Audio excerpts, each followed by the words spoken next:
السلام عليكم ورحمة الله وبركاته. إن الحمد لله نحمده ونستعينه ونستغفره، نعوذ بالله من شرور أنفسنا وسيئات أعمالنا، من يهده الله فلا مضل له ومن يضلله فلا هادي له، وأشهد أن لا إله إلا الله وحده لا شريك له، وأشهد أن محمدا عبده ورسوله. أما بعد، رب اشرح لي صدري ويسر لي أمري واحلل عقدة من لساني يفقهوا قولي رب জিদনি ইলমা রব্বি জিদনি ইলমা। সম্মানিত আজকের ক্লাসে উপস্থিত সুপ্রিয় ভাই সকল ও সম্মানিতা বোন, আল্লাহ তাবারক ওয়া তাআলার অশেষ দয়া, তার বিশেষ তৌফিক যে আজকে আমরা শেখুল ইসলাম ইবনে তাইমিয়া রাহিমাহুল্লাহর একটি অন্যতম বই আল আকিদাতুল ওয়াসিতিয়া, সেই বইয়েরই ধারাবাহিক ক্লাসে আজকের 53তম ক্লাসে আমরা উপস্থিত হয়েছি, যার বিশেষ তৌফিক।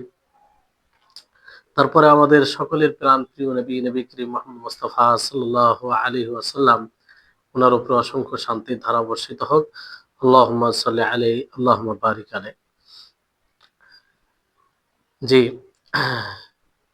তো আমাদের যে চলমান বিষয় ছিল সেটা হচ্ছে সাহাবীদের নিয়ে। তো চারজন খলিফা, তাদের ব্যাপারে আমরা জেনেছিলাম যে তারা খলিফা পরস্পর যে রয়েছে। প্রথমে আবু বকর রাদিয়াল্লাহু তাআলা আনহু, তারপরে ওমর রাদিয়াল্লাহু তাআলা আনহু, তারপরে ওসমান রাদিয়াল্লাহু তাআলা আনহু, তারপরে আলী রাদিয়াল্লাহু তাআলা আনহু।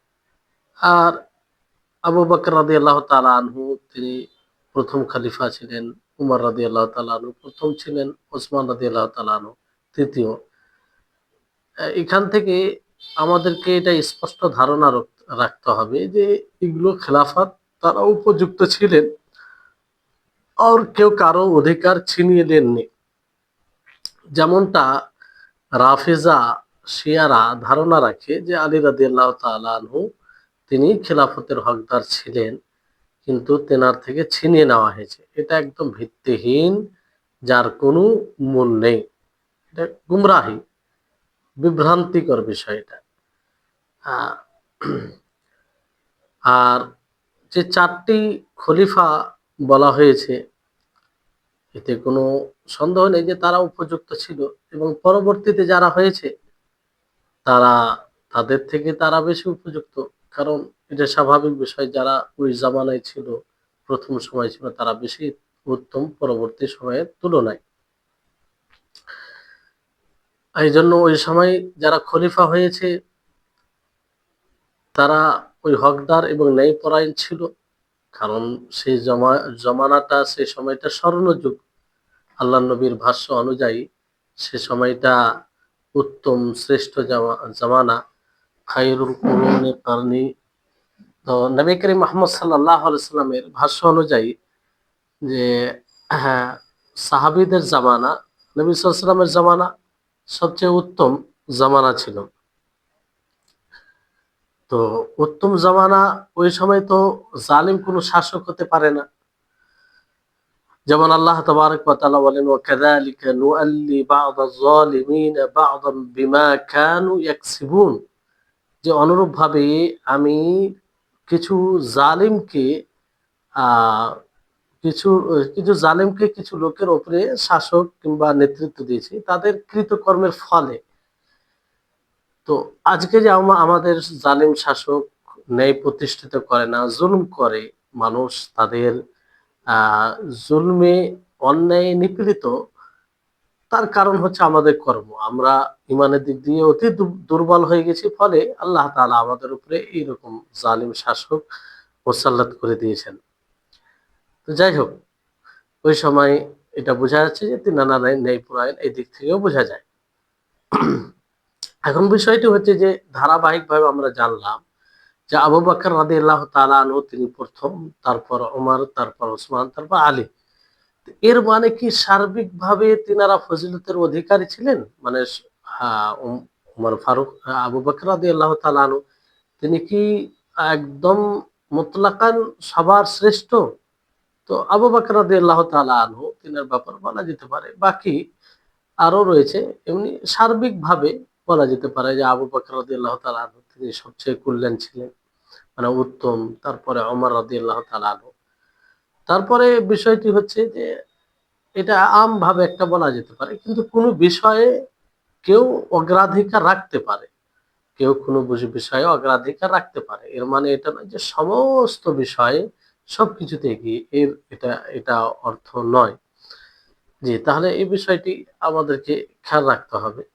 তবে আমভাবে যখন বলা হবে তখন এটাই যে আবু বকর রাদিয়াল্লাহু তাআলা আনহু সর্বশ্রেষ্ঠ। তারপরে ওমর রাদিয়াল্লাহু তাআলা আনহু, তারপরে ওসমান, তারপরে আলী রাদিয়াল্লাহু তাআলা আনহু।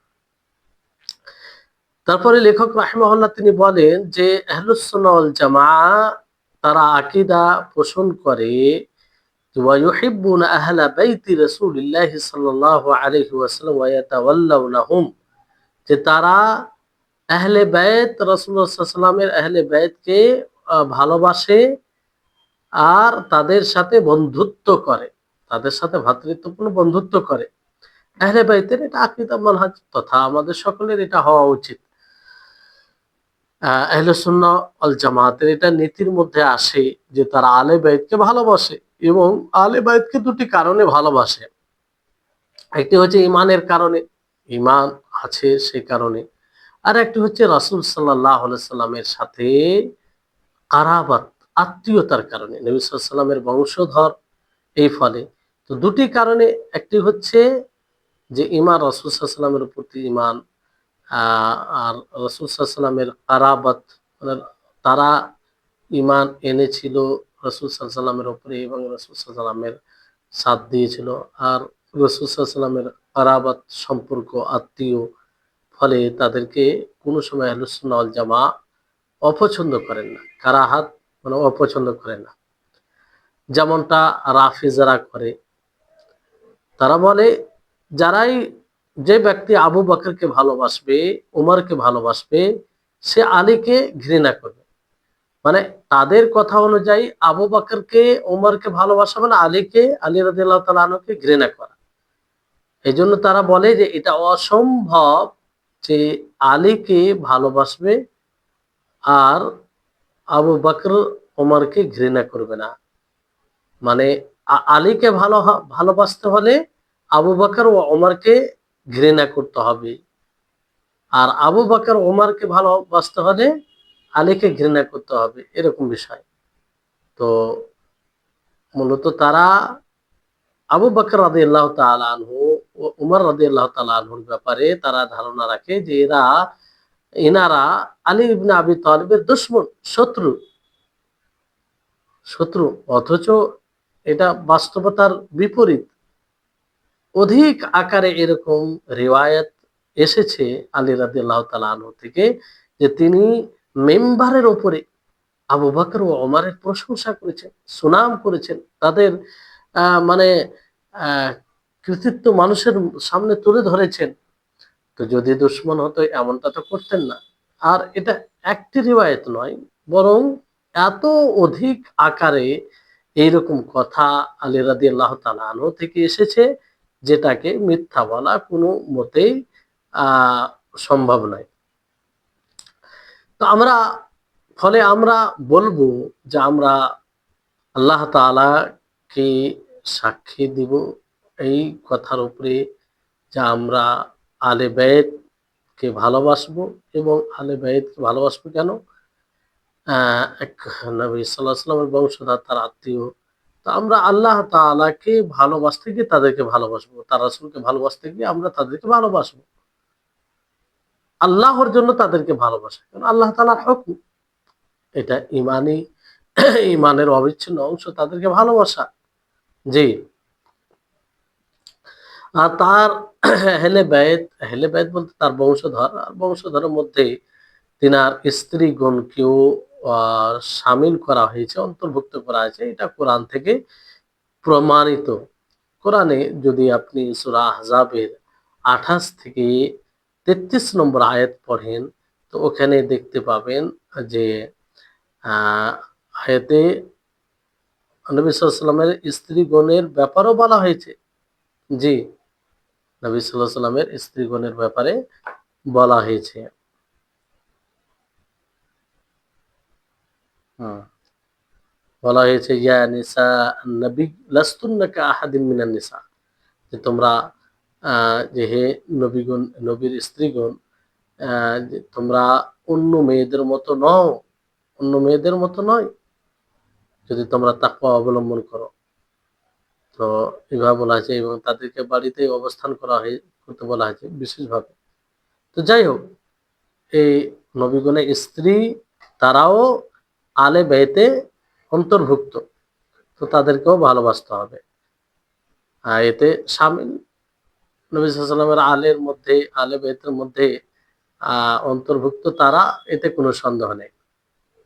অনুরূপভাবে এতে তার আত্মীয় যেগুলো রয়েছেন, ফাতেমা, তিনার কন্যা আলী, হাসান, হোসেন, আলী তো উনার জামাইও ছিলেন, নবী সাল্লাল্লাহু আলাইহি ওয়াসাল্লামের হাসান হোসেন, নবী সাল্লাল্লাহু আলাইহি ওয়াসাল্লামের লাতি, আর এইভাবে আব্দুল মুত্তালিব, আব্বাস বিন আব্দুল মুত্তালিব নবী সাল্লাল্লাহু আলাইহি ওয়াসাল্লামের চাচা ছিলেন, এবং তার ছেলে যারা নবী সাল্লাল্লাহু আলাইহি ওয়াসাল্লামের কাকাতো ভাই ছিলেন, যারা মুমিনের ছিল, তারা এর অন্তর্ভুক্ত।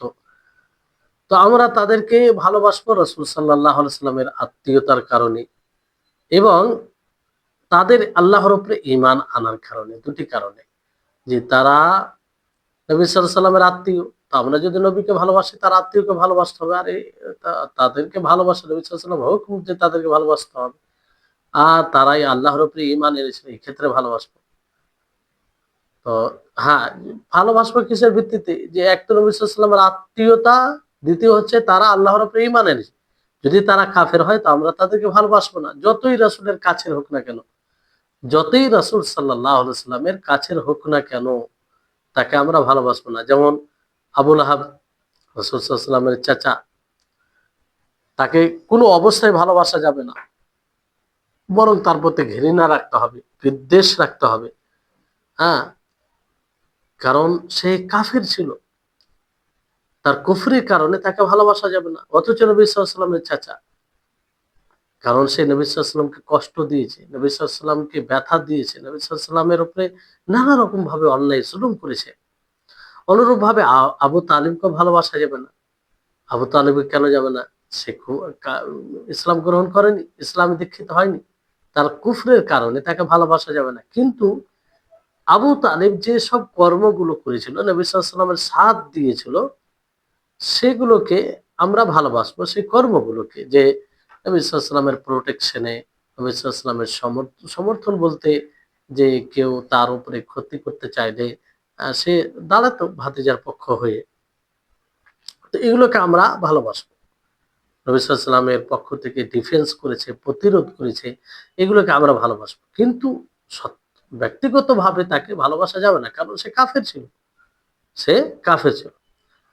তো লেখক রাহিমাহুল্লাহ বলেন ওয়ায়াতাওয়াল্লাউনাহুম, যে তাদেরকে ভালোবাসা, তাদের সাথে বন্ধুত্ব করা, তাদেরকে বন্ধু ওলি, ওলি থেকে আউলিয়া, ওলি এটা কয়েক অর্থে আসে। দোস্ত, বন্ধুকেও বলা হয়, আত্মীয়, কাছের লোককে বলা হয়, আর যাকে কোনো বিষয়ের নেতৃত্ব দেওয়া হয় তাকেও বলা হয়। এক কথায় সহযোগিতা, বন্ধুত্ব, এগুলো সব এর অন্তর্ভুক্ত হয়। যে নবী সাল্লাল্লাহু আলাইহি সাল্লামের সহযোগিতা করেছে, মানে নবী সাল্লাল্লাহু আলাইহি সাল্লামের যারা আহলে বাইতের মধ্যে রয়েছে, তাদেরকে, তাদের সহযোগিতা করতে হবে, তাদের সাথে বন্ধুত্ব রাখতে হবে, তাদেরকে ভালোবাসতে হবে। জি, ৩ টি বিষয় আসবে। ওয়াতাওয়াল্লাউনাহু, তাদেরকে, তাদের সাথে বন্ধুত্ব করতে হবে। আহলে সুন্নাহ ওয়াল জামাত তাদের সাথে বন্ধুত্ব করে, তার মানে কি তাদের সহযোগিতা করে, তাদের সাথে বন্ধুত্ব করে, তাদেরকে ভালোবাসে। তো এটা আহলে সুন্নাহ ওয়াল জামাতের, এটা আকীদা বলতে পারেন, নীতি। তারপরে এই লেখক রাহিমাহুল্লাহ তিনি বলছেন ওয়ায়াহফাজুনা ফীহিম ওয়াসিয়াতা রাসূলুল্লাহ সাল্লাল্লাহু আলাইহি ওয়াসাল্লাম হাইথু ক্বালা ইয়াওমা গাদির খাম উযাক্কিরুকুমুল্লাহ ফি আহলি বাইতি, যে তারা রাসূল সাল্লাল্লাহু আলাইহি সাল্লামের ওয়াসিয়তের হেফাজত করে, তাদের মধ্যে রাসূল সাল্লাল্লাহু আলাইহি ওয়াসাল্লাম যা ওয়াসিয়ত করেছেন তাদের ব্যাপারে, সেটার হেফাজত করে। যেমন গাদির, ইয়াউমে গাদির খাম, মানে গাদির খাম খাম এক ব্যক্তির নাম। সেই দিনের সেই দিনে আল্লাহ নবী কি বলেছেন যে আমি তোমাদেরকে স্মরণ করিয়ে দিচ্ছি আল্লাহর আমার পরিবার সম্পর্কে, আহলে বাইত সম্পর্কে। তার মানে কি ইয়মে গাদির খাম বলতে জিলহিজ্জার 18 তারিখ। আর গাদির মানে নিসবত করে বলা হয় এক ব্যক্তির দিকে যার নাম খাম ছিল, তার দিকে নিসবত করে গাদির বলা হয়। আর এই রাস্তাতেই মানে গাদির যেটা রাস্তা, আহ ইয়মে গাদির গাদির খাম যেটা রাস্তা মক্কা মদিনার মাঝে জোহফার নিকটে রাসূল সাল্লাল্লাহু আলাইহি সাল্লাম সেখানে হাজ্জাতুল ওয়াদা থেকে ফিরে আসার পথে অবতরণ করেছিলেন এবং মানুষকে সম্বোধন করেছিলেন, খুতবা দিয়েছিলেন তিনি। খুতবা দিতে গিয়ে তিনি বলেন উযাক্কিরুকুমুল্লাহ উযাক্কিরুকুমুল্লাহ ফি আহলি বাইতি, যে আমি তোমাদেরকে আমার পরিবার আমার আহলে বাইত সম্পর্কে আল্লাহর স্মরণ করিয়ে দিচ্ছি। অর্থাৎ তোমরা আল্লাহকে স্মরণ করো, তার ভয়কে স্মরণ করো, আর তার ইন্তেকাম প্রতিশোধকে স্মরণ করো যদি তোমরা আলে বাইতের হককে নষ্ট করো। আর তার রহমতকে স্মরণ করো, তার সওয়াবকে স্মরণ করো। যদি তোমরা তাদের হক আদায় করো তাহলে তার সওয়াব রয়েছে, রহমত, আল্লাহ তাআলার রহমত হবে, এটাকে স্মরণ করো। তো এই হচ্ছে বিষয়। এখানে তো এখানে এটা যেটা নবী সাল্লাল্লাহু আলাইহি ওয়াসাল্লাম এইভাবে ওসিয়ত করেছেন, তার মানে ওসিয়ত করেছেন, তো এটার হেফাজত আহলুস সুন্নাহ ওয়াল জামাআহ এটাকে স্বীকার করেন, মানেন, বলেন। অনুরূপভাবে লেখক রাহিমাহুল্লাহ তিনি বলেন وقال أيضا للعباس عمه وقد اشتكى إليه أن بعض قريش يجفو بني هاشم فقال والذي نفسي بيده لا يؤمنون حتى يحبوكم يحبوكم لله ولقرابته। তিনি বলেন যে অনুরূপভাবে আব্বাসকে আব্বাসের যে আব্বাস রাদিয়াল্লাহু তাআলা যিনি নবী সাল্লাল্লাহু আলাইহি ওয়াসাল্লামের চাচা ছিলেন, তিনি অভিযোগ করেন যে কিছু কুরাইশ বানু হাশিমের উপরে কি করে, বানু হাশিমকে অপছন্দ করে, কিছু কুরাইশ অপছন্দ করে। তা আল্লাহ নবী কি বলেন যে ওই সত্তার কসম যার হাতে আমার প্রাণ রয়েছে, যার হাতে আমার জান রয়েছে, তারা অতক্ষণ পর্যন্ত মুমিন হতে পারবে না যতক্ষণ পর্যন্ত তারা তোমাদেরকে আল্লাহর জন্য এবং আমার আত্মীয়তাকে সামনে রেখে তোমাদেরকে ভালো না বাসবে। তাহলে এখান থেকে স্পষ্ট যে আহলে বাইতকে ভালোবাসতে হবে। আল্লাহ নবী স্পষ্ট ভাবে বললেন যে ঘৃণা করা যাবে না, যে যা ওই সত্তার কসম যার হাতে আমার জান রয়েছে, তারা অতক্ষণ পর্যন্ত মুমিন হবে না যতক্ষণ পর্যন্ত তারা তোমাদেরকে, আল্লাহ নবী সে যারা আব্বাস তিনি যে অভিযোগ করেছিলেন তিনি বললেন যে তারা তোমাদেরকে আল্লাহর জন্য এবং আমার আত্মীয়তার জন্য, নবী সাল্লাল্লাহু আলাইহি ওয়াসাল্লাম আত্মীয়তার জন্য ভালো না বাসবে। জি, তো এই হচ্ছে হাশিম, এটা রাসূল সাল্লাল্লাহু আলাইহি সাল্লামের আব্বার দাদা, যেটা আলে বাইত এখান থেকে পড়ে হাশিম। তো রাসূল সাল্লাল্লাহু আলাইহি সাল্লামের কসম খেয়ে বলেছেন তারা মুমিন হবে না, মানে তাদের ঈমান পরিপূর্ণ হবে না যতক্ষণ পর্যন্ত আলে বাইতকে না ভালোবাসবে। আর আলে বাইতকে ভালোবাসবে কিসের জন্য? আল্লাহর জন্য, আল্লাহর জন্য। জি, আর এই ভালোবাসা অন্য মুমিনদের উপরেও থাকবে যে আল্লাহর উপরে ঈমান নিয়ে আসার কারণে। কিন্তু আলে বাইত তাদেরকেও ভালোবাসতে হবে বিশেষভাবে। ওই জন্য অনেক কারাবাতি, যেহেতু নবী সাল্লাল্লাহু আলাইহি ওয়াসাল্লাম আত্মীয়তার মধ্যে পড়েন। আল্লাহর জন্য ভালোবাসতে হবে সমস্ত মুমিনকে, কিন্তু সমস্ত মুমিনকে যে ভালোবাসা হবে সেই ভালোবাসার অতিরিক্ত হবে নবী সাল্লাল্লাহু আলাইহি ওয়াসাল্লামের আহলে বাইতের সাথে। কারণ অন্য মুমিনদেরকে আল্লাহর জন্য ভালোবাসতে তো হবেই, কিন্তু কারাবাত অতিরিক্ত যেটা বেশি নবী সাল্লাল্লাহু আলাইহি ওয়াসাল্লামের আত্মীয়তা হওয়ার কারণে আরো বেশি ভালোবাসতে হবে। এই জন্য আহলে বাইতকে খাস করে বলা হয়েছে যে কারাবাতুন নবী সাল্লাল্লাহু আলাইহি ওয়াসাল্লাম, নবী সাল্লাল্লাহু আলাইহি ওয়াসাল্লামের আত্মীয়তার কারণে। তো এখানে আব্বাস বিন আব্দুল মুত্তালিব তার কথা যে ইন্না বাদা কুরাইশ আজফু বানি হাশিম, যে কিছু কুরাইশ তারা বানু হাশিমকে অপছন্দ করে। তো এটা দলিল এই কথার উপরে যে আলে বাইতকে নবী সাল্লাল্লাহু আলাইহি ওয়াসাল্লামের জীবদ্দশায় অনেকেই কি করত, ঘৃণা করত, অপছন্দ করত। আর এটা স্বাভাবিক বিষয়। মানে মানুষের মধ্যে হিংসা রয়েছে। সেই সময় হিংসা হতো। অনেকেই আ অপছন্দ করত। মানুষের প্রতি হিংসা না দেখতে পারা এটা রয়েছে। তো ওই অনুযায়ী কিছু কুরাইশদের মধ্যেই কিছু মানুষ বানু হাশিমকে অপছন্দ করত। ওই ব্যক্তি ছাড়া যাকে আল্লাহ তাআলা মানে হেফাজতে রেখেছেন সে করত না। কিন্তু বেশিরভাগ হিংসা করত রাসূল সাল্লাল্লাহু আলাইহি ওয়াসাল্লামের বাইতের আহলে বাইতের সাথে। কারণ আল্লাহ তাবারাক ওয়া তাআলা তাদেরকে বিশেষ নেয়ামত দিয়েছিলেন। একটা নবী সাল্লাল্লাহু আলাইহি ওয়াসাল্লামের আত্মীয়তা, হ্যাঁ? আর নবী সাল্লাল্লাহু আলাইহি ওয়াসাল্লামের আত্মীয়তা। এইজন্য হিংসা করত।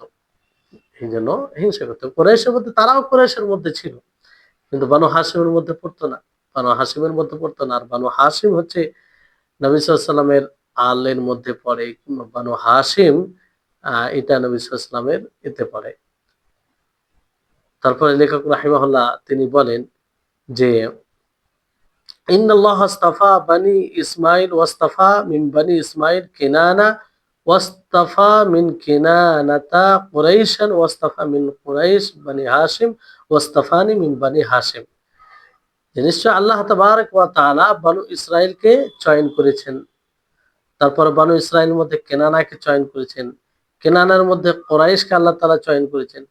কুরাইশের মধ্যে আল্লাহ তাআলা বানু হাশিমকে চয়ন করেছেন। আর বানু হাশিমের মধ্যে নবী সাল্লাল্লাহু আলাইহি ওয়াসাল্লাম বলছেন যে আমাকে চয়ন করেছেন। তো বানু হাশিম এখান থেকে বোঝা যাচ্ছে যে এটা দলিল। বানু হাশিম এটা আল্লাহর নিকটে চয়নকৃত, মুস্তাফা, চয়নকৃত।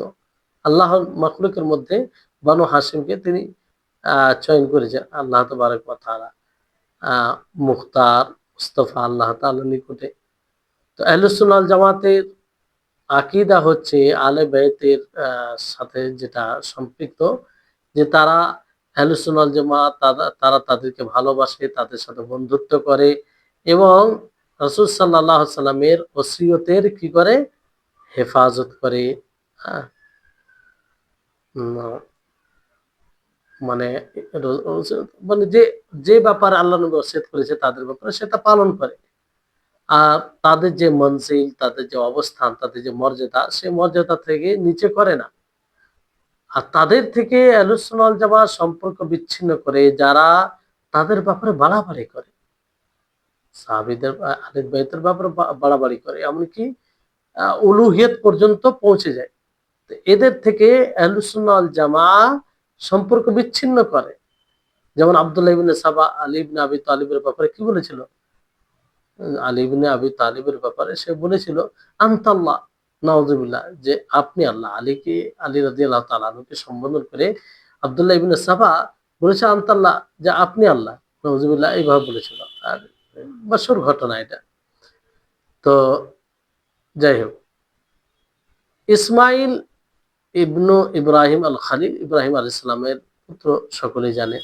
আল্লাহ তাআলা সেই ইসমাইলকেই ইব্রাহিম আলাইহিস সালামকে জবাহ করার আদেশ দিয়েছিলেন। আর সেই ঘটনাটাও আপনারা সকলেই জানেন। কেনানা এটা রাসূল সাল্লাল্লাহু আলাইহি ওয়াসাল্লামের ১৪তম বাপ, ১৪তম দাদা। তো আবুর রাবি ১৪তম, জি, কেনানা। কুরাইশ এটা রাসূল সাল্লাল্লাহু আলাইহি ওয়াসাল্লামের ১১তম দাদা। ১১তম মানে উপরে যেতে যেতে যেতে ১১ নম্বরে যে পড়ে সে কুরাইশ। আর তার নাম ছিল ফাহার বিন মালিক। অনেকে বলেছেন যে ১৩তম, এটা বাপ বলতে পারেন, ১৩তম দাদা। আর নাম ছিল নদর বিন কিনানা। হাশিম রাসূল সাল্লাল্লাহু আলাইহি ওয়াসাল্লামের ৩য় এটা দাদা। তৃতীয়। জি, তাহলে বুঝতে পারলেন। এই জন্য নবী সাল্লাল্লাহু আলাইহি ওয়াসাল্লাম হাদিসের মধ্যে কি বলেন যে আল্লাহ তাআলা মখলুকের মধ্যে বনু ইসরাইলকে চয়ন করেছেন। বনু ইসমাইলকে, মানে ইসমাইল আলাইহিস সালামের বংশধর একদিকে আর ইসহাক আলাইহিস সালামের বংশধর একদিকে। তো আল্লাহ তাবারক ওয়া তাআলা কাকে চয়ন করেছেন? বনু ইসমাইলকে। বনু ইসমাইলের মধ্যে কেনানার মধ্যে কুরাইশকে, আবার কুরাইশ থেকে বনু হাশিমকে, আর হাশিম থেকে নবী সাল্লাল্লাহু আলাইহি ওয়াসাল্লামকে। তো তারপরে লেখক রাহিমাহুল্লাহ তিনি বলেন যে ওয়ায়াতাওয়াল্লাউনা আজওয়াজা রাসূলিল্লাহ সাল্লাল্লাহু আলাইহি ওয়াসাল্লাম উম্মাহাতুল মুমিনিন, যে তারা রাসূল সাল্লাল্লাহু আলাইহি ওয়াসাল্লামের স্ত্রীগণকে ভালোবাসে।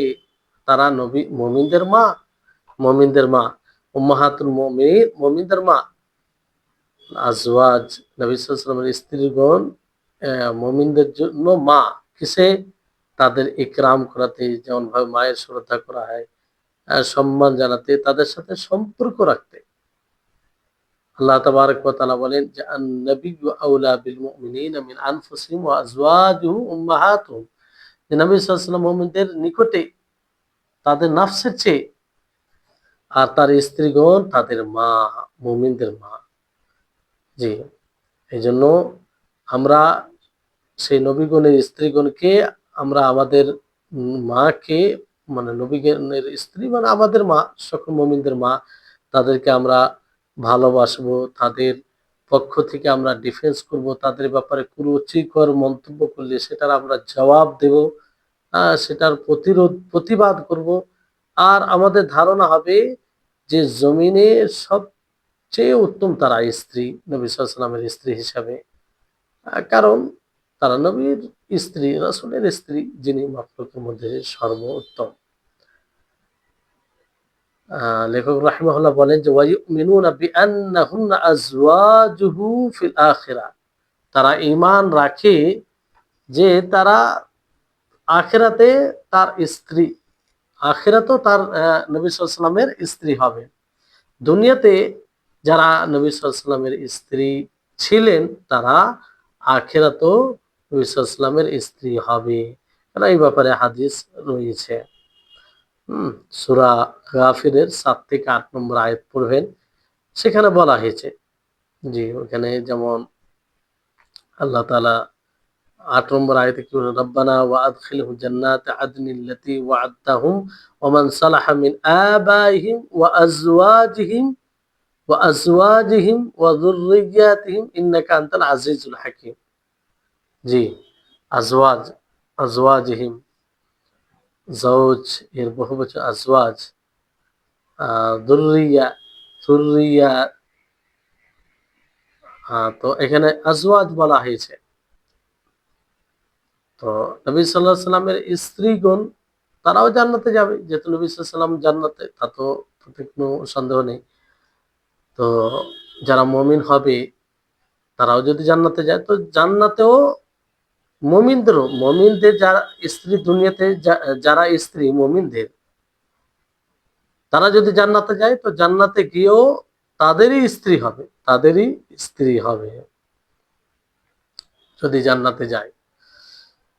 তো এরপরে লেখক রাহিমাহুল্লাহ খাদিজা রাদিয়াল্লাহু তাআলা আনহার কথা নিয়ে এসেছেন যে খুসুসান খাদিজা রাদিয়াল্লাহু আনহা আকসার আওলাদিহি, যে খাদিজা রাদিয়াল্লাহু আনহা অথবা তিনি অধিক যে সন্তান দিয়েছেন। খুসুসান বলতে বিশেষ করে খাদিজা রাদিয়াল্লাহু তাআলা। তো খাদিজা তিনি কে? খাদিজা তিনি হচ্ছে খাদিজা বিনতে খুয়াইলিদ। নবী সাল্লাল্লাহু আলাইহি ওয়াসাল্লাম, নবী সাল্লাল্লাহু আলাইহি ওয়াসাল্লাম তাকে বিবাহ করেন। সে সময় নবী সাল্লাল্লাহু আলাইহি ওয়াসাল্লাম তাকে বিবাহ করেন, উনার বয়স ২৫ ছিল। উনার বয়স হুম মানে নবী সাল্লাল্লাহু আলাইহি ওয়াসাল্লামের বয়স কত ছিল? ২৫। আর খাদিজা রাদিয়াল্লাহু তাআলা আনহার বয়স ৪০। আর ৪০ বয়স ছিল। আর ওই সময় খাদিজা রাদিয়াল্লাহু তাআলা আনহা এক বুদ্ধিজীবী আর বড় চালাক মহিলা ছিলেন, ফলে নবী সাল্লাল্লাহু আলাইহি ওয়াসাল্লাম তার দ্বারা অনেকভাবেই উপকৃত হয়েছেন। কারণ মানে বাসিরাত দূরদর্শী একজন আহ, মহিলা নবী সাল্লাল্লাহু আলাইহি ওয়াসাল্লামের স্ত্রী হিসাবে তিনি পেয়েছিলেন। আর বড় মানে পুরুষ শক্তি ওয়ালা ছিলেন। জি। তো তিনি বেশ কয়েকটি সন্তান তেনার মাধ্যমে হয়। আহ, মানে যেমন বেশ কয়েকজন রয়েছে। ওনার খাদিজা রাদিয়াল্লাহু তাআলা আনহার যে সন্তানগুলির মধ্যে নবী সাল্লাল্লাহু আলাইহি ওয়াসাল্লামের মধ্যে সেটা দুটো হচ্ছে দুটো ছেলে আর চারটা মেয়ে, কাসিম ও আব্দুল্লাহ, যে দুজনেই মারা গেছিলেন। যাকে তিব বলা হয় কিংবা তাহির বলা হয়, তিব ও তাহির ও বলা হয়। আর মেয়ের সন্তানদের মধ্যে জাইনাব, উম্মে কুলসুম, ফাতেমা, তারপর রুকাইয়া। আর সব থেকে বড় যে যিনি সন্তান ছিলেন তিনি হচ্ছেন কাসিম। আর সবচেয়ে বড় যিনি ছিলেন মেয়েদের মধ্যে, মেয়ের সন্তানের মধ্যে জাইনাব।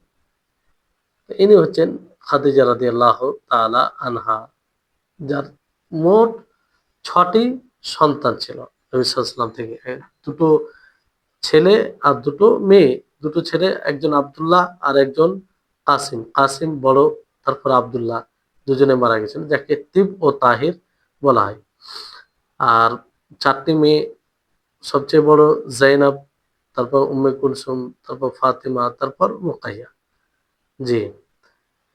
তো সর্বপ্রথম নবী সাল্লাল্লাহু আলাইহি ওয়াসাল্লামের উপরে যিনি ঈমান আনেন, তিনি হচ্ছেন যে তিনি কে? তিনি হচ্ছেন খাদিজা রাদিয়াল্লাহু তাআলা আনহা। সাল্লামের উপরে সর্বপ্রথম যিনি ঈমান আনেন তিনি খাদিজা রাদিয়াল্লাহু তাআলা। আর সেই বিষয়ে তিনি সহযোগিতাও করেন। কারণ নবী সাল্লাল্লাহু আলাইহি ওয়াসাল্লাম যখন গারে হিরায় যেতেন, প্রথম যখন ওহী নাজিল হয় নবী সাল্লাল্লাহু আলাইহি ওয়াসাল্লামের উপরে, তো তিনি ভয়ভীত হয়ে গেছিলেন। কারণ হঠাৎ করে এরকম অলৌকিক বিষয়। তো এই সময় খাদিজা রাদিয়াল্লাহু তাআলা আনহা তিনি উৎসাহ প্রদান করেছিলেন। নবী সাল্লাল্লাহু আলাইহি ওয়াসাল্লামের পাশে দাঁড়িয়েছিলেন। তিনি বলেছিলেন যে আহ মানে গারে হিরাতে তিনি যেটা দেখেন জিবরিল আলাইহিস সালামকে তার আসল রূপে আর ওহী হয়, সেটা তিনি শুনে মানে ভয়ভীত ছিলেন। তো খাদিজা রাদিয়াল্লাহু তাআলা আনহা তিনি ওই সময় কি বললেন? কাল্লা, আপনার চিন্তিত হওয়ার কোনো বিষয় নাই। ওয়াল্লাহি লা ইউখজিকাল্লাহু আবাদা। যে আল্লাহ তাআলা আপনাকে কখনো লাঞ্ছিত করবেন না। তারপরে তিনি তার উপরে ঈমান নিয়ে আসেন। তাকে ওয়ারাকা বিন নওফলের কাছে নিয়ে যান। ওয়ারাকা বিন নওফল একজন পূর্বের কি ছিল? ধার্মিক মানুষ ছিল। তেনাকে পুরো ঘটনা বলা হয়। আর তিনি সেই ঘটনা শুনে ওয়ারাকা বিন নওফল বলেন যে এটাই সেই পবিত্র জিনিস যেটা মুসা আলাইহিস সালামের উপরে নাযিল হয়েছিল। সেই কালাম, যে ইকরা বিসমি রাব্বিকাল্লাযী খালাক। এই আয়াতগুলো শুনে তিনি বলেন যে এটাই সেই পবিত্র কালাম, পবিত্র এই যে জিনিস যেটা মুসা আলাইহিস সালামের উপরে নাযিল হয়েছিল। মানে মুসা আলাইহিস সালামের উপরে তাওরাত নাযিল হয়েছিল। জি। নামুস বলতে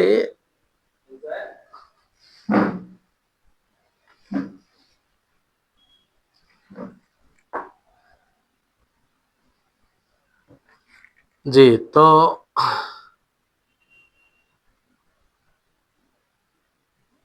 মানে নামুস একটি গোপনীয় বিষয়, যে গোপন বিষয় রাখে, যার কাছে গোপন বিষয় থাকে তাকে নামুস বলা হয়। তো ওয়ারাকা বিন নওফল তিনি ঈমান এনেছিলেন। এইজন্য বলা যেতে পারে, আমরা বলতে পারি যে মহিলাদের মধ্যে সর্বপ্রথম যিনি নবী সাল্লাল্লাহু আলাইহি সাল্লামের উপরে ঈমান এনেছিলেন তিনি হলেন খাদিজা রাদিয়াল্লাহু তাআলা আনহা। আর পুরুষদের মধ্যে সর্বপ্রথম যিনি ঈমান এনেছিলেন তিনি হচ্ছেন ওয়ারাকা বিন নওফল। আহ খাদিজা রাদিয়াল্লাহু তাআলা আনহা তিনি পুরোপুরি নবী সাল্লাল্লাহু আলাইহি সাল্লামের সহযোগিতা করেছিলেন। হ্যাঁ।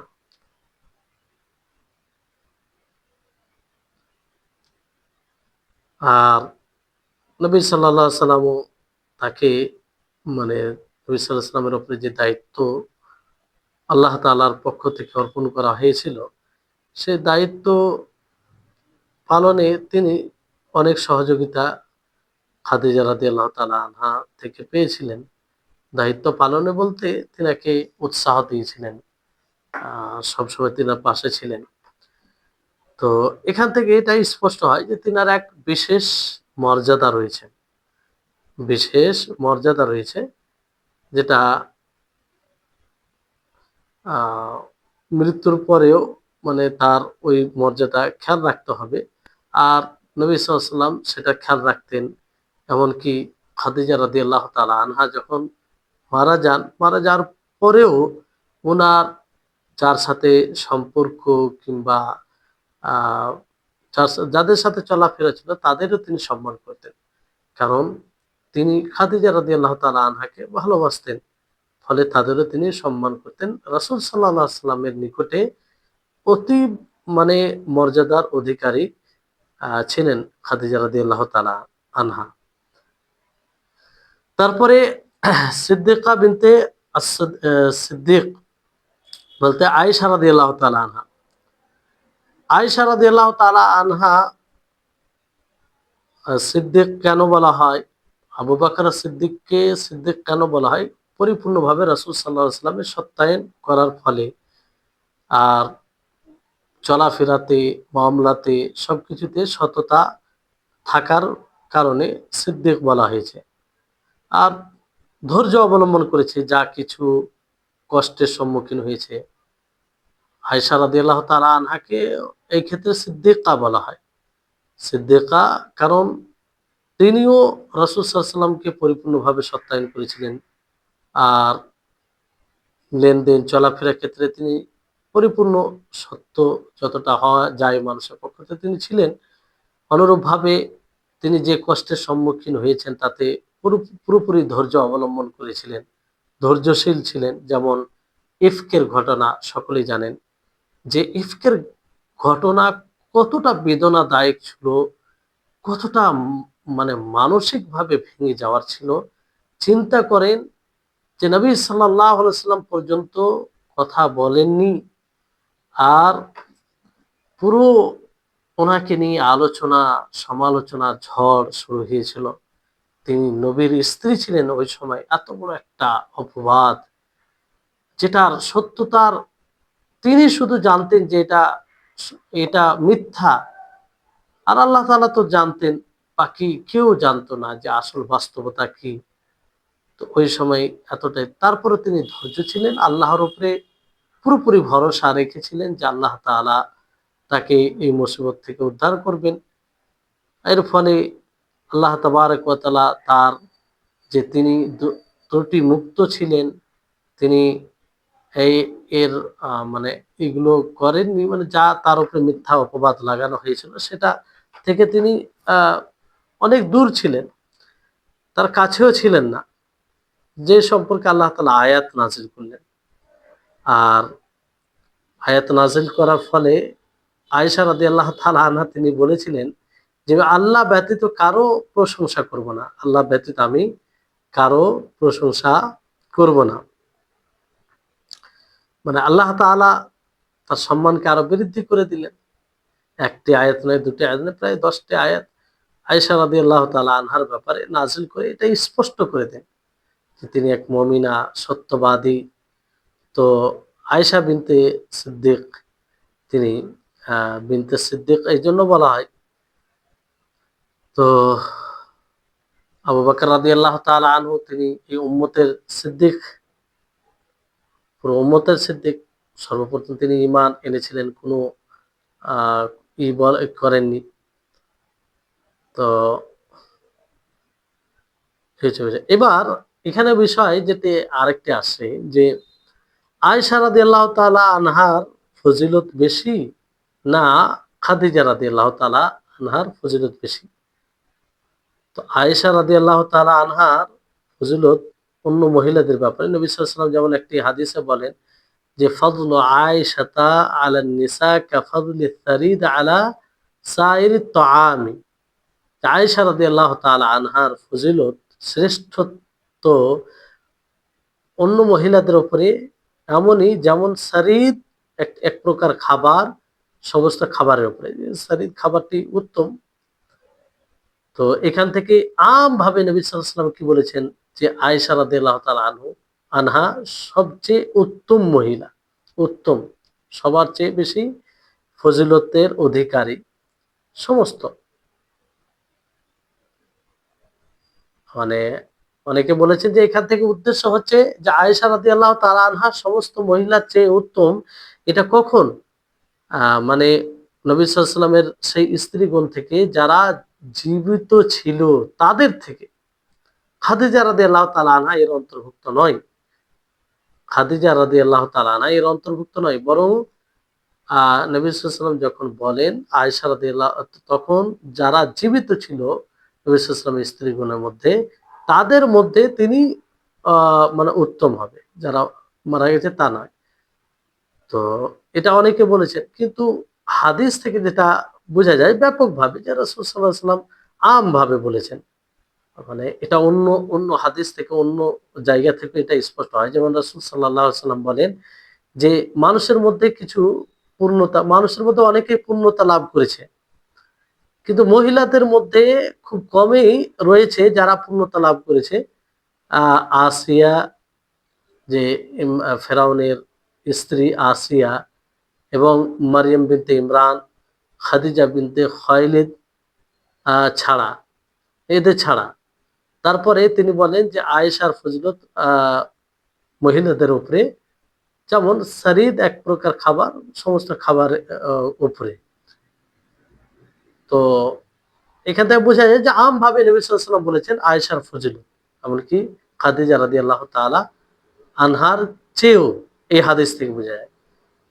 কিন্তু ফাতেমার চেয়ে উত্তম নয় নাসাবের দিক দিয়ে, কারণ ফাতেমা রাদিয়াল্লাহু তাআলা আনহা তিনি নবী সাল্লাল্লাহু আলাইহি ওয়াসাল্লামের কন্যা ছিলেন। আর নবী সাল্লাল্লাহু আলাইহি ওয়াসাল্লামের কন্যা হওয়া ফলে নাসাবের দিক দিয়ে ফাতেমা রাদিয়াল্লাহু তাআলা আনহা বেশি মর্যাদার অধিকারী ছিলেন। অনুরূপভাবে আয়েশা রাদিয়াল্লাহু তাআলা আনহা অনেক ফজিলতের অধিকারী ছিলেন, যে ফজিলত অন্য কেউ পায়নি। তো এই দুইজন ফাতেমা আফওয়ান আয়েশা রাদিয়াল্লাহু তাআলা আনহা ও খাদিজা রাদিয়াল্লাহু তাআলা আনহা দুইজনই বড় মর্যাদার অধিকারী ছিলেন, কিংবা একই মর্যাদার অধিকারী বলা যেতে পারে। কারণ নবী করিম মুহাম্মদ সাল্লাল্লাহু আলাইহি ওয়াসাল্লাম এক জায়গায় কি বলেন, খুসুসান খাদিজা ও সিদ্দিকা ও সিদ্দিক, খাদিজা খাদিজা খাদিজা বিনতে খুয়াইলিদ, খাদিজা রাদিয়াল্লাহু তাআলা আনহা প্রথম স্ত্রী, আর সিদ্দিকা বলতে আয়েশা রাদিয়াল্লাহু তাআলা আনহা। এখানে সুম্মা বলা হয়নি, খাদিজা ও সিদ্দিকা, মানে একই স্থানে নবী সাল্লাল্লাহু আলাইহি ওয়াসাল্লাম রেখেছেন, ফলে দুজনের অবস্থার মর্যাদা একই বলা যেতে পারে। যাই হোক, ওলামাগণ এই ব্যাপারে দ্বিমত করেছেন এই বিষয়ে। কিছু ওলামা বলেছেন যে খাদিজা রাদিয়াল্লাহু তাআলা আনহা বেশি উত্তম, কারণ তার কিছু এরকম গুণ রয়েছে, বিশেষত্ব রয়েছে যা আয়েশা রাদিয়াল্লাহু তাআলা আনহার মধ্যে নেই। আর কিছু ওলামা বলেছেন যে না, আয়েশা রাদিয়াল্লাহু তাআলা আনহা বেশি উত্তম।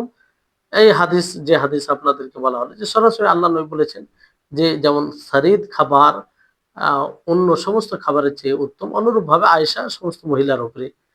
আর আয়েশা রাদিয়াল্লাহু তাআলা আনহাও কিছু বিষয় রাখে যা খাদিজা রাদিয়াল্লাহু তাআলা আনহার মধ্যে নেই।